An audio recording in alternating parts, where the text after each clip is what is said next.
Hello, my name is the Retro Gaming Goose, and today I want to talk about one of my favourite ever Nintendo franchises. And it's a franchise that has been completely forgotten by Nintendo, or seemingly completely forgotten for a very long time. I am, of course, talking about Starfox, or Lilac Wars, as it was released in Power Regions for one game. Now, for people that don't know what Starfox is, or only know who Fox McCloud is from Smash Bros., the majority of the Starfox franchise is an on-rails shooter, like, pilot game. Don't really know what more I can say about this. It says it's a space flight simulator as well on its Wikipedia, but it really is not like that. So today I'm going to do a deep dive of every single game in the franchise that I have in my collection. But before I get into the video, if you could just like the video, subscribe to the channel, because I publish retro gaming content pretty much every weekday. And I often do live streams every Saturday or whenever I can. But anyway, getting straight into the video. Starting off with the original. Starfox, also known as Star Wing in Power Regions, was released in 1993 and is, like most of the franchise, a rail shooter. This game came out on the Super Nintendo or the SNES and was pretty much the first entry, the first canon entry into the Starfox series. Now, as you can see by these absolutely fantastic graphics and the sort of 4 frames per second frame rate, by today's standards it's not that impressive, but 1993 seeing this level of 3D was crazy. Now, I can't tell you for sure if this was the first 3D game on the SNES, but it definitely was one of the better ones. And being completely honest, it was a bit of a tech demo to show off the Super FX graphics chip, because at the time, the SNES had never seen anything like this game. It's very basic, it's very on rails, you just go through the things, just go through the levels shooting everything you literally can, and the levels get progressively harder and harder. It's a very simple game, it's a very, very fun game. I spent a lot of time when I was younger playing this game, like a huge amount of time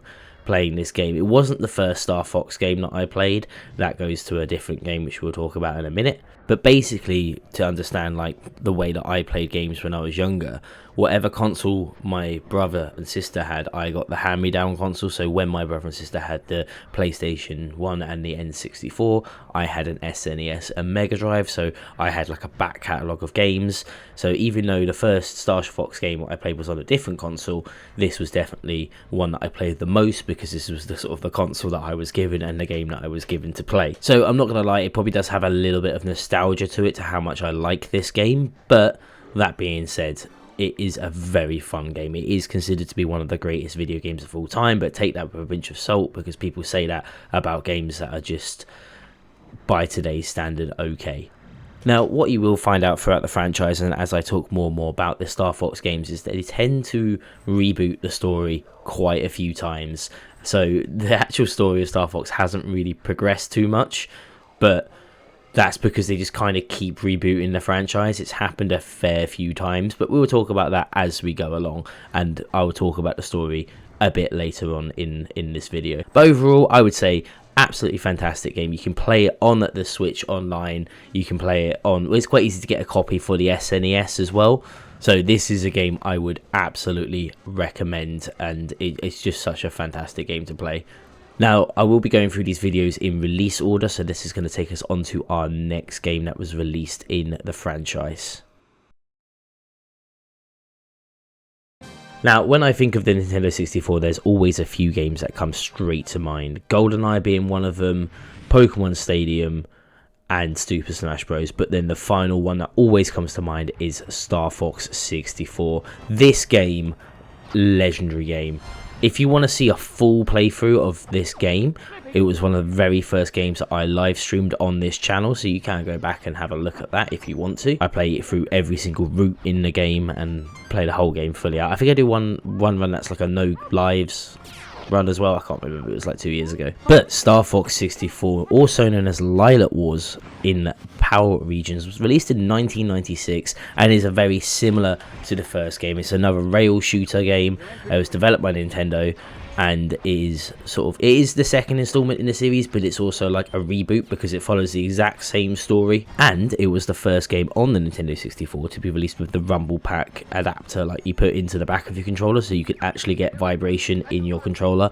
And I feel like personally this was the first time I'd ever experienced like vibration in a controller. I didn't have a PlayStation 1 DualShock at the time. I definitely had this before I had a DualShock, and it was wild to feel that sort of feedback from a game, to feel like it just added so much more, made you feel like you were in the game. One of the things I really loved about this game is how, like, a lot of people criticize the Nintendo 64 controller, but there are certain games that are designed with that controller in mind, and this is definitely one of them, because the controls make so much sense. It's so easy to like fly your plane, to fly your R-Wing, sorry, and to like, just the controls make so much sense that you don't have to go through any sort of tutorial to understand how to play this game. It's just that well designed that you can just pick it up and like after a few seconds be like, oh no, I get this. And that to me is always a really good show of a well designed game. Now, one of the other things that is fantastic about this game is the graphical upgrade from the first one. You saw what the first one looks like. This is running on the Nintendo 64. This is actually N64 footage that I've captured here. It still looks good. It runs so smoothly. Everything looks really nice. The colors are amazing, and the sound design, the music and sound design in this game is fantastic. Unlike the first one, this game now has actual voice acting behind it. All of the characters have like personality to them now. Instead of just making weird little blip noises on the screen, they make full-on conversations. They tell you what to do, where to do it, and how to do it. There are thousands of secrets in this game as well. Like, you can go through so many different routes across the galaxy to get to Andros, who I should mention is the big bad. There's like little secrets that you can unlock, like just this little bit here. Certain things that you've done throughout the game takes you to a different route in the game where you fight a separate boss, which is actually a cool throwback to the first game because it's a repeat of the first boss in the very first game. Now, on release, this game was a massive seller. It was a big hit for Nintendo, selling over 4 million copies, and it is considered one of the best selling games on the console. And weirdly enough, it was a bit of a sleeper hit for Nintendo because I don't think they were expecting it to sell as well as it did. From what I can tell, not a lot of people put a lot of hope into the production of this game at Nintendo, and they kind of were like silently backing it, just letting the developers get along with what they wanted until they came out with this absolute stellar game. Now, unlike the first one, this is where the game started to take on, you can take on different vehicles. Unfortunately, I don't have much footage of the different vehicles at the moment, but you could take on, so there was like a Landmaster, which was like a little tank, and there was also a Blue Marina, which is like a little submarine for one or two missions you could take on. An underwater mission and then like a land mission, which is just adds a little bit more variety to the games, and it made it so much more like interesting to play. It also had like a multiplayer where you could just take on your friends, fighting your mates. One person could be in the tank, another person could be in the R-Wing. The tank was always a little bit heavier, had more armor, while the R-Wing was obviously quicker because it's a plane. Weirdly enough, you couldn't do an underwater battle, which I thought they were always missing out on, but that, you know, that's something that you can work on. Now, I'm going to talk about the plot very quickly. It's not really much I can really spoil about because it's pretty straightforward, and it's kind of the story for every single game, so I just thought I'd talk about it here rather than previously. But basically, there's a evil monkey called Andros that is threatening the Lilat system, and you, as Fox McCloud, reunite Starfox, which is this elite flying squadron, and just have to stop him and go through the universe or through the solar system, just absolutely destroying everyone. Pretty straightforward. There's some more family drama in there as well, where it's like Fox's dad was previously killed by Andros, and there's like an evil sort of wolf squad, I think they're called, which Star Wolf, that's what they're called, which are like the evil sort of pilot team against Starfox. Now, one of the cooler things that this game did do compared to the other one is a all range mode. Sorry, it just corrected me as I was about to say terrain. All range mode, which gave you sort of like a big area that you could fly any direction around, and sort of gave you way more freedom than any of the other games. It sort of went off rails to give you more freedom and fight around, and that became a real staple of the franchise going forward. Now, this could just be nostalgia talking, but if I was to say if this game's any good or not, I would say 100% is absolutely one of the best Star Fox games out there, and one of the best Nintendo 64 games that's ever existed. There are multiple ways of playing this game as well. You can play this on the original console on the N64. It doesn't cost a lot to get it on the N64. I think I paid probably about £15 for a new copy of this. Probably looking a little bit more if you want to get a box copy. It is also available on the Nintendo Switch expansion pass for the sort of N64 emulator that comes with that. You can play it on there. It is fine to play on that. I feel like the controls are a little bit strange on that one, but you know, that is what it is. I think that comes with all sort of like the emulators. But it was also remade onto the 3DS, which is something we'll talk about a little bit later, and that 3DS version. But overall, again, fantastic game. Would absolutely recommend this to anyone that wants to know what Star Fox is. But anyway, we're going to be moving on to the next game, and the next game is a very, very controversial entry into the franchise.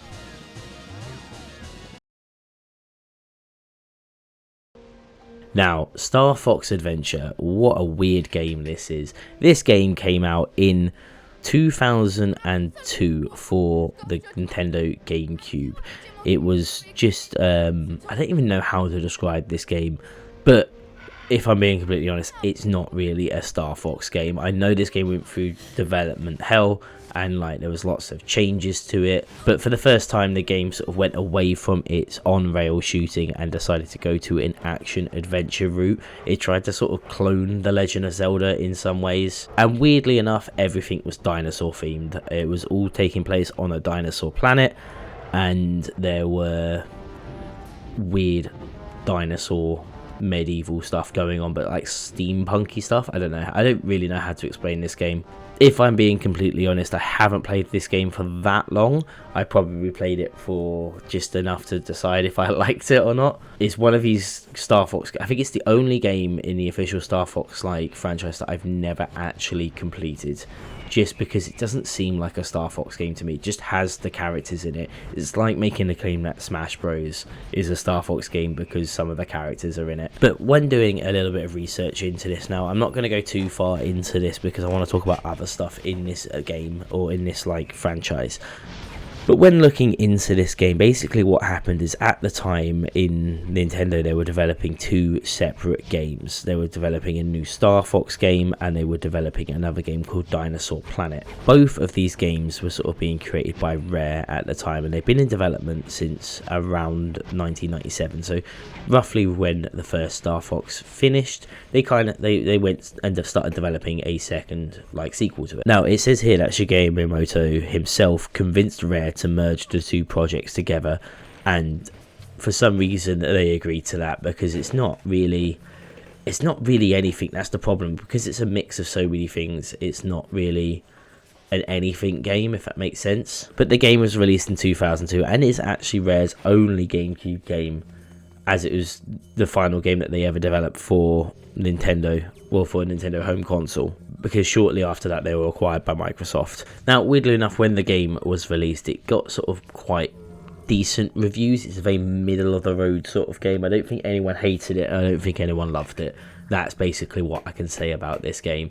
But it's still not a Star Fox game. Like, it's got moments in it where you get to pilot R-Wings, or you get to pilot some sort of equivalent flying creature, but it's just never really Star Fox. It's not like you play for like an hour before you even see Fox McCloud in this game. And it even does the weird like Legend of Zelda thing when you pick up items, where it's like shows you the item. It just really wanted to be a Legend of Zelda game, and they decided, no, we'll put Star Fox in it.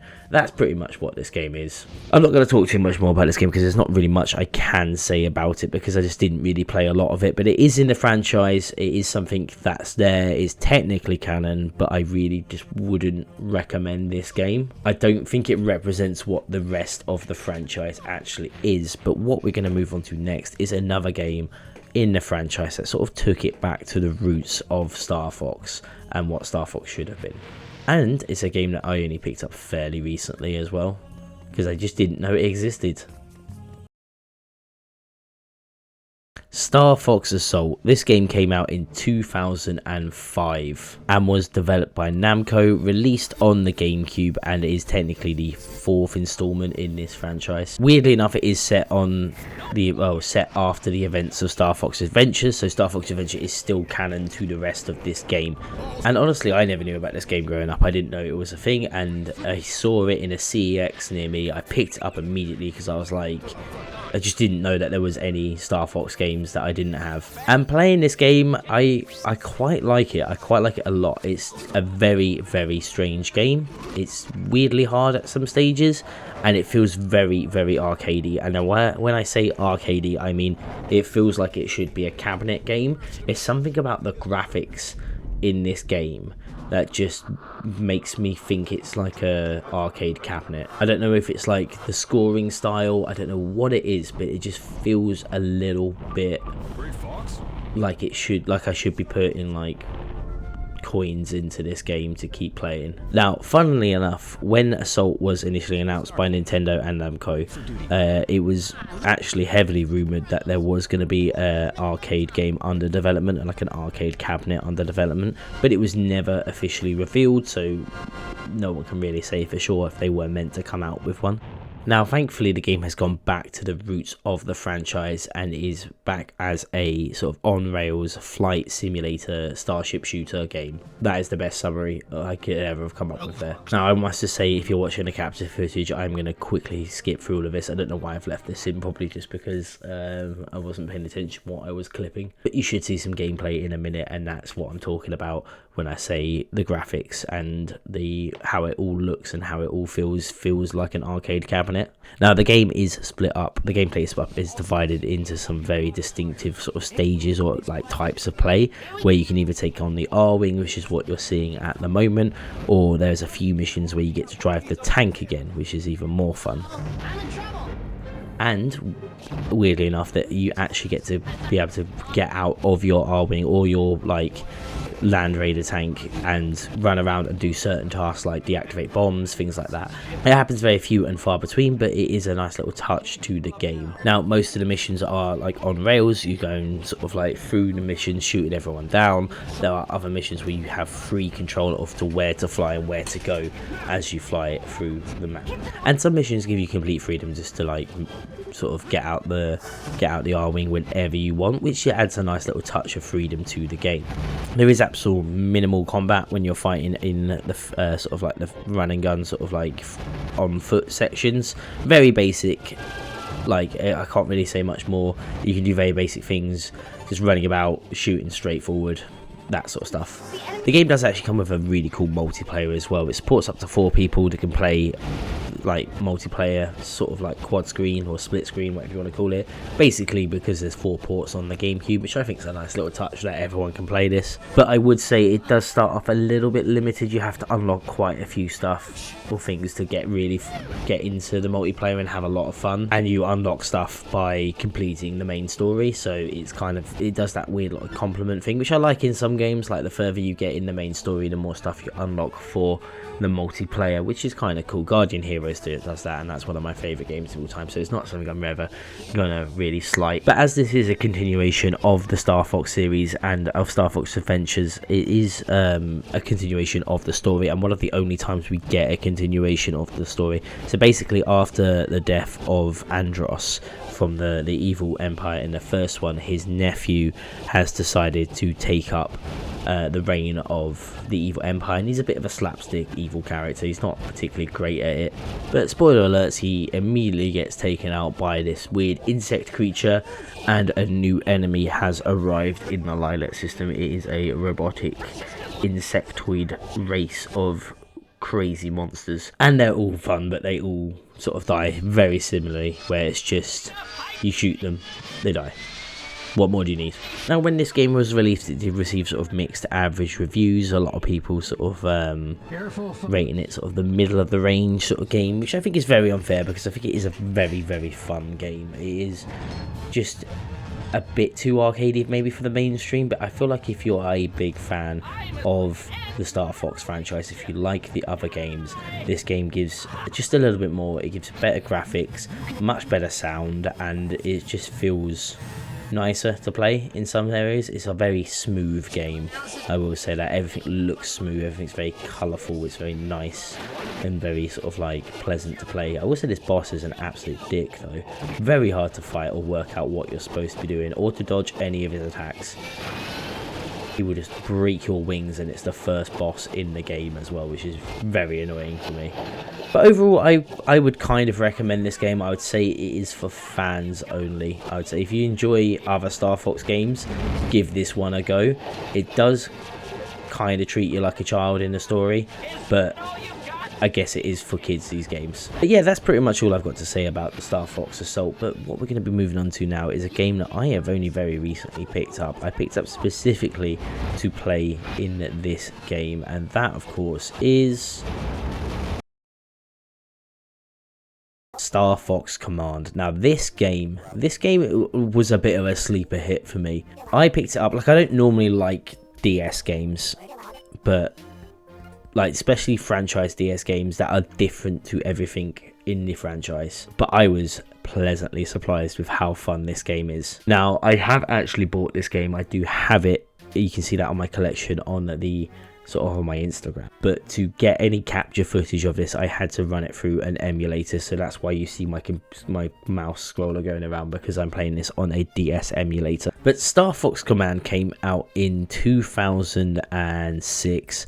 And was just like, it was released on the Nintendo DS and later released on the Wii U Virtual Console, but mainly on the Nintendo DS. And in hindsight, having played this game after I've played another one of the games in the franchise, which was supposed to come out in 1995, this game seems to be what Star Fox 2 originally was going to be. Now, I will talk about Star Fox 2 a bit later on, because I'm doing this video in release order and not when it was supposed to be released order. But how this game works is you got the top screen of your DS and then you got the bottom screen of your DS, the touch screen of the DS. On the touch screen you draw out where you want your map to go, and you're kind of just trying to stop enemies from getting to your mothership, otherwise they'll destroy it. Now when you draw your line across that area, you have to consider fuel, weaponry, and the weapons that you're going up against. And it's kind of like turn-based. You move, they move, you move, they move, sort of thing. And then once you've drawn your line, you enter into the actual combat mode. Now, this gameplay footage is not going to be the best, because this was a while of me trying to work out how to control the DS emulator. But once you encounter an enemy, it then goes into traditional Starfox, and you've got to sort of take on whatever enemy that you're trying to fight. So you can tactically be like, okay, so I've got Fox McCloud here. He's better at taking on, say, boss enemies, so he can be taken to the boss. And then you've got other characters like Slippy, who's much better at taking on multiple people. So that's a bigger group of people. I can draw them over to here, there, and then so on and so on. It's much more tactical, and like the command in the title, Starfox Command in the title, really emphasizes how much you have command on this game. It's really fun. I had a lot of fun with this game, and I really wasn't expecting to. Weirdly enough, it made me wonder, like, what other Nintendo DS games have I just absolutely slept on and never actually played, which could be fantastic games, because at the time I had a Nintendo DS just for Pokemon games, not much else.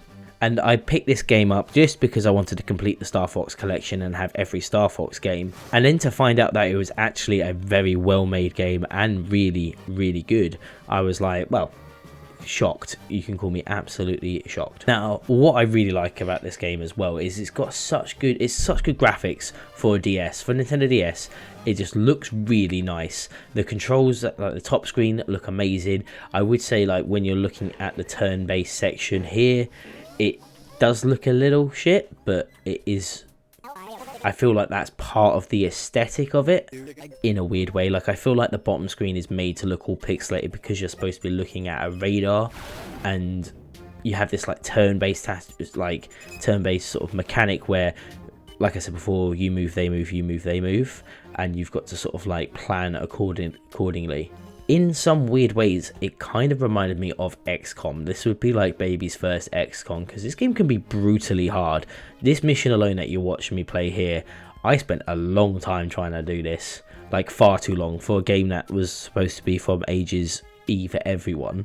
I struggled with this. I was like, what type of like brainiac child plays this game? Now, from what I have read, this game does also have a multiplayer, but I've not had the chance to play this, and according to the sort of like back of the box, it supports up to 6 players in local wireless multiplayer matches. So I guess you can't play it online, but you can play it when you're close to each other, which is, yeah, that's fair enough. This is a 2006 game, you know, like people were still just getting over their heads of like, I can trade Pokemon without a link cable, so connecting the DS to the internet and playing online would be a wild. Probably would have blown my mind as a child. Like, I wasn't ready for that sort of stuff. Now, this one does also continue the story, but I can't really tell you too much about it. Basically, all that happens is some years after Starfox Assault, Andros returns and it's your chance to take him on. That's pretty much it. That's all I can really say about this game so far, because I haven't played too much into it, but I did enjoy playing what I played of it. But now we are going to move on to one of my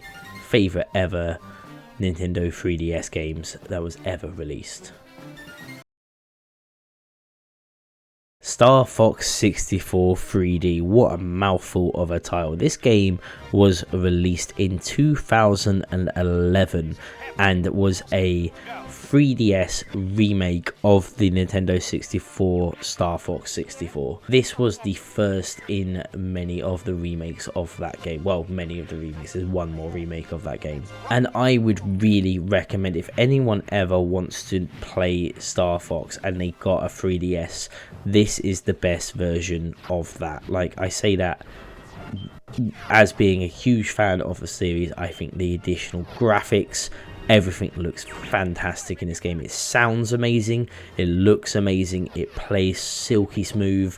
It's just so fun to play. They've added a little sort of a few more quality of life improvements to this. They've made like the characters less annoying when they talk to you. Slippy's still very annoying though. And overall, it's just that little bit of polish and care that the game needed. I will always remember this very opening bit of coming back into Cornelia for the first time on a 3DS and just how it looked compared to the first one. Everything looks a little bit more spaced out, but there was so much more going on in my opinion here. And the soundtrack now, the updated soundtrack, just listen to this for a few seconds.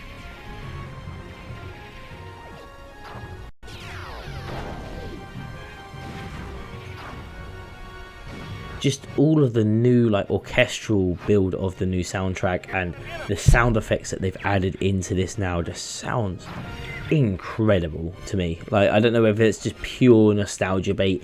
It probably is. You probably just listened to that and thought that doesn't sound any different. Either way, I just think that this one sounds so much better. Now, unsurprisingly, the story is exactly the same as the N64 game, which is a reboot of the original game. So think about this as being a reboot of a reboot of a reboot. Either way, the story is the same. It's not progressed any further from Star Fox Command. It's gone back to the drawing board, and this is kind of where the franchise sort of kicks off again, I would say. Now, when the game was released, it received massively positive reviews from critics who said the game looked amazing. They praised the graphics, the visual, and the faithfulness to the original, which I would 100% agree with. Much like the Ocarina of Time game like remake that came out on that sort of 3DS, I would say that this is the best way to play that game. A lot of people think that's a controversial opinion to say that the Ocarina of Time on the 3DS is the best version of Ocarina of Time, but it just is. I don't care what anyone says. It looks much better and it plays much better, and that's the same with this. Everything was improved and it's the best version. Now, unless you're really good at emulators, again, this is something I had to emulate because I don't know how to connect up my 3DS to my PC to capture footage without modding it, and modding it sounds hard. This game isn't that like easy to play. Like, this version of the game, you can only really play it on the 3DS or an emulator, which is the two ways I would say the best ways to play it. On 3DS, it's not going to set you back a lot. If you want the original cartridge and you want the original game, it's probably going to be anywhere between 15-20 quid. Now, I think I've seen this in CEX for about 15-20 quid, and eBay the same. Like, it roughly goes for around the same price. And I even think when I was younger, like when I bought this game when it was in the shops, I don't think it was like a fully priced game. I'm pretty sure that this, for 2011, this was like 30 quid when it came out, which is pretty good. I'm sure it was part of that like Nintendo Classics, or was it the best of Nintendo range that they had, where they just had like I think like a few games a lot cheaper. But I have sunk hours and hours into this game. There are still all of the same sort of like collectibles and hidden things among the game that you can go back, and it runs so nicely on the Nintendo 3DS. What I will also say about this game is much like what I said about the Nintendo 64 version, the N64 Starfox, where that game is designed around the controller. I would say that's exactly the same with the 3DS. This 3DS version is like designed for the 3DS. It feels much better playing this on the 3DS than it does by emulator. So take that into consideration if you want to see if you enjoy this game or not. Maybe try and get it on a 3DS if you have a 3DS, rather than playing it or just on an emulator. But then again, I'm not the boss of you, you do whatever you want. That's just my recommendation, if that means anything. But overall, I would really recommend this game on the Starfox franchise. I feel like I've said that to pretty much every single Starfox game so far. But I'm just a really big fanatic of the Starfox franchise, and I just feel like everything should be recommended from this game, because more people need to play this franchise, more people need to give it the time of day, because Nintendo are just not doing anything with this franchise anymore, and it drives me crazy. It should be one of their best selling franchises, because rail shooter games are so fun. They're like a little bit generic, but sometimes you want to play generic games. Sometimes you just want to play a mindless game that you can just put on and just blow stuff up. I don't care who, like, if people were saying like, oh no, I want an immersive experience, I want to play Baldur's Gate 3 all the time. I love Baldur's Gate 3, but if I've got like 20 minutes to kill or like an hour to kill, I'm not loading up Baldur's Gate, because I'll be stuck on that for hours. I'm gonna load up a game that's gonna take me like 5-10 minutes to get in, and I know what I'm doing, and I just need to blow stuff up. That's way more fun to me personally. Just something that can kill short amount of time, and that's Starfox in a nutshell. It's the perfect franchise for it. It's great. Now, we sort of get into like towards the end of the video here, but what I would say, if you have been enjoying this video so far, if you agree with anything that I've been saying, please remember to like the video and subscribe to my channel, because I will be posting more and more retro gaming content as we go along. The channel has been growing quite nicely recently, and is making me want to do more of these longer retrospective videos about a whole franchise. So if you like this video, let me know in the comments below if this is something you want to see more of, like longer format videos where I just go into a deep dive of a whole franchise, because I absolutely would love to do that more and more. It do take a bit of time, but you know, it is what it is, and the only way I'm going to get better at video editing is if I do more and more of these. But anyway, back to the actual video, and we are moving on to the next game in the franchise, one of the most controversial games, for not the reason you'd think it would be, of the franchise, and that is a game released in 2016 and was released on only one console, and is increasingly hard to play if you do not have that console, and that game is Starfox Zero. Oh, this game and its potential. This game was released on the Wii U, like I said, in 2016, and is a weird like mark on the franchise. Aesthetically, what you're seeing right now, how good does this look? How fun does this look? The graphics, the sound, the style, it looks incredible. The problem with this game was its controls. Playing this on the Wii U seemed really fun. It was really fun. But the control system, where you have to sort of aim and shoot, you can't see it from this capture footage, because the capture footage only captures the main screen of the Wii U. But you have a whole Wii U pad, like a 3D pad that has a whole other screen on it that's telling you like basically like a short aim version, a way to like precision aim, and it is a nightmare. You cannot turn off the, is it gyro controls? Like, you cannot turn them off. So if you shift yourself where you're sitting, your plane moves. Absolute nightmare. Who wants motion controls like that? No one. No one wants motion controls that hinder you, that make you have to stand absolutely still to play a game, you know? So this game only came out on the Wii U, and it feels like it 100% was designed specifically to be played on the Wii U. It's hard to sort of like see what this game would like, imagine what this game would be like on any other console, because it uses all of the Wii U's like functions and features. Now, strangely enough, this game was developed by Platinum Games, and I feel like that's where the action and pace comes from, because you really do have this sort of like frantic style to the game, which is really, really fun to play. I need to stop describing stuff as fun because it's boring, but I've said it a lot in this video. Now, the game was bundled as well with Starfox Guard, which is a tower defense game. I'm not going to go through Starfox Guard, just not gonna, don't want to. And again, it was like a soft reboot of the franchise. It started the storyline kind of again. I don't know. It like acts as if it is a sort of like soft reboot or soft reimagining of the Starfox franchise. But again, it's kind of not. It's really like a bit weird to explain what this game is. It does have additional features in the game where you can kind of like land your ship and turn your ship into like walker vehicles and stuff like that, which is a little bit strange as well. I'm not gonna lie, I'm not sure if I enjoy this game as much as the other ones. I think visually this game looks incredible. It looks very fun, and it looks very like Starfox, but as a Star Fox game, I don't think I could recommend this at all to anyone. I think it's a bit of a crap game. I feel like the controls, I know people say like the controls shouldn't really matter, but they really do in this game. I think especially with how all of the other Star Fox games have played and how they felt behind their control system, and then this one came out and the controls were just dog. They were so bad, and it's a shame because it just hinders what could have been a decent game.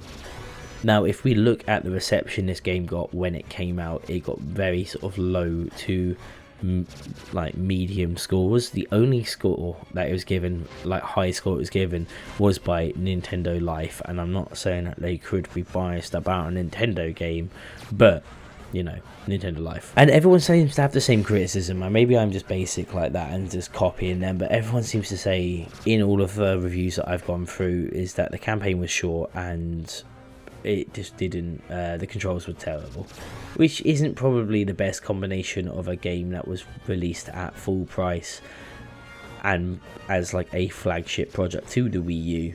And I love my Wii U console. I think it's one of the most underrated consoles, and I think it was trying something different at the time, but just because you were trying something different at the time doesn't mean you necessarily succeed, and that's the lesson that I think Nintendo need to take away from this game. Now, what fans of the franchise have been asking for a very long time is just this game, this exact game, ported to Switch with normal controls. That would be amazing. I think so many people would fucking love that so much. Like I know I personally, they could charge me $70 or £70 for that game and I would snap it up, just because this game looks amazing, plays like dog shit. It just does. And for them to, if they were to go back and remake it and put out a new version with the tweaked controls, with a new way of playing, I would eat that up straight away. I feel like Nintendo took away the wrong thing from this. The game got bad reviews and didn't sell well. It didn't sell well because it was on the Wii U, and it got bad reviews because it played like shit. And Nintendo have looked at that and said, well, I guess that's because no one likes Star Fox, and we haven't really got a Star Fox game ever since. We have got one more game to go through, but that is kind of a different story, which I'll go into while we're talking about that game. But overall, it's a game. This game killed the Star Fox franchise, and you could already argue that the Star Fox franchise was dying That's fair. Like, I guess they got less and less popular as you went along, or there was less and less known about the actual sort of like games that were coming out. Like, I didn't know about Starfox Assault or Starfox Command until I started like trying to pick up the whole collection. So completely valid to say that Starfox was a dying franchise, but I feel like Nintendo believed that this game was unpopular because it was Starfox. That's not true. It's unpopular because it plays badly.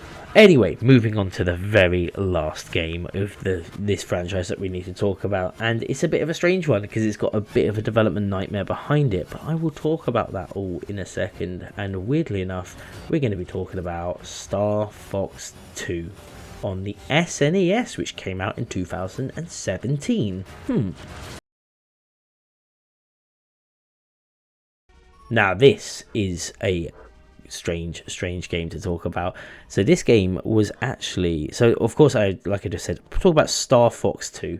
Again, a rail shooter, very much like the roots of the very first game, and it was using that sort of Super FX chip again, but this time it felt like they knew what they were doing and they had extra stuff to talk about in this game. This game was completed in 1995 but was never actually released, and it wasn't officially released until 2017. Now, it has only come out in 2017 as part of the Nintendo Switch Online, where they gave you the SNES and the NES emulators, and as a promotion to get people more interested in the Nintendo Switch Online, they released Star Fox 2. And I'm going to say this now, if this game came out back in the day, back in 1995, and I had this game as a child, I'd think this is one of the greatest games ever made. It is so fun. The graphics look amazing, but that's mainly probably because it's running on the Switch hardware.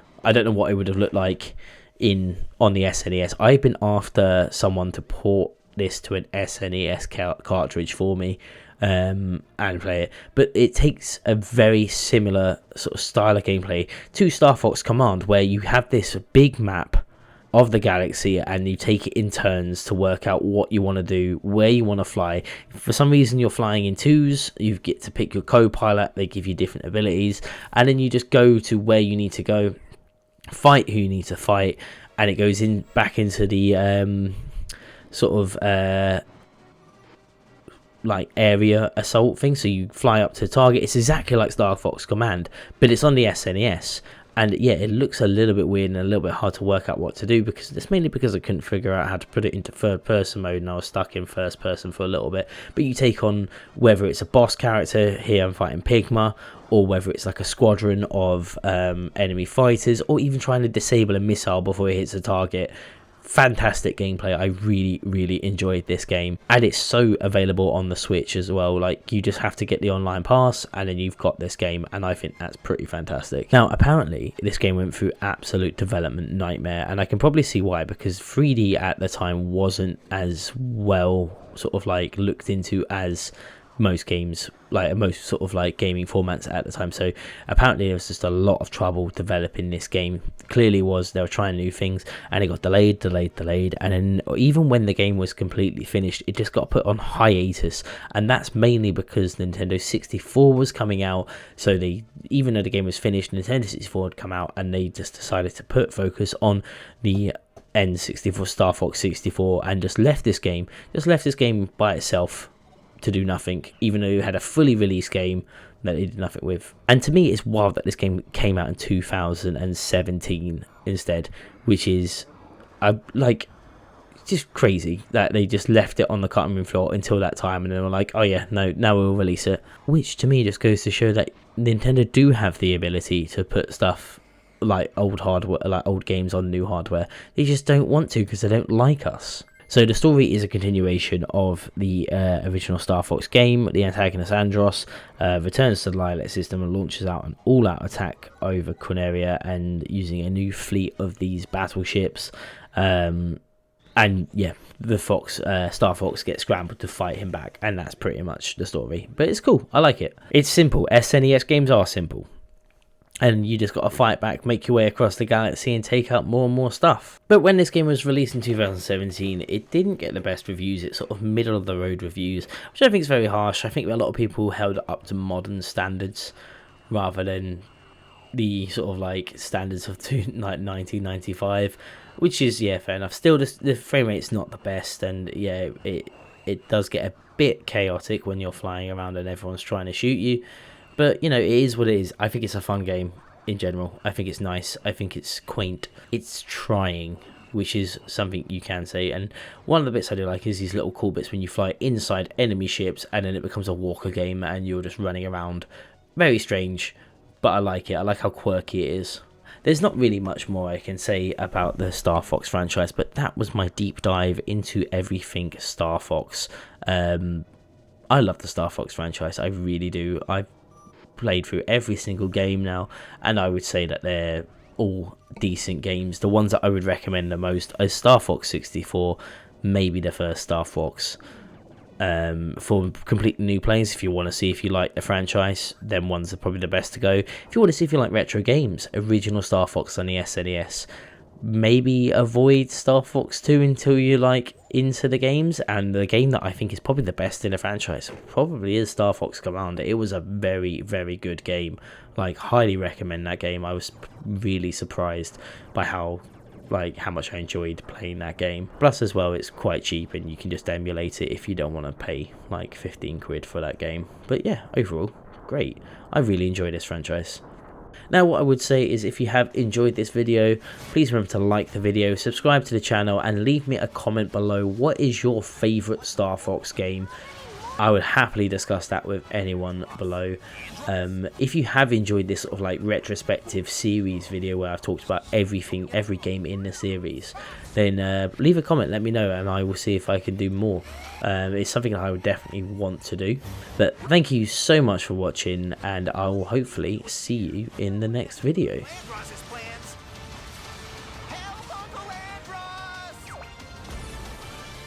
Nothing like a challenge.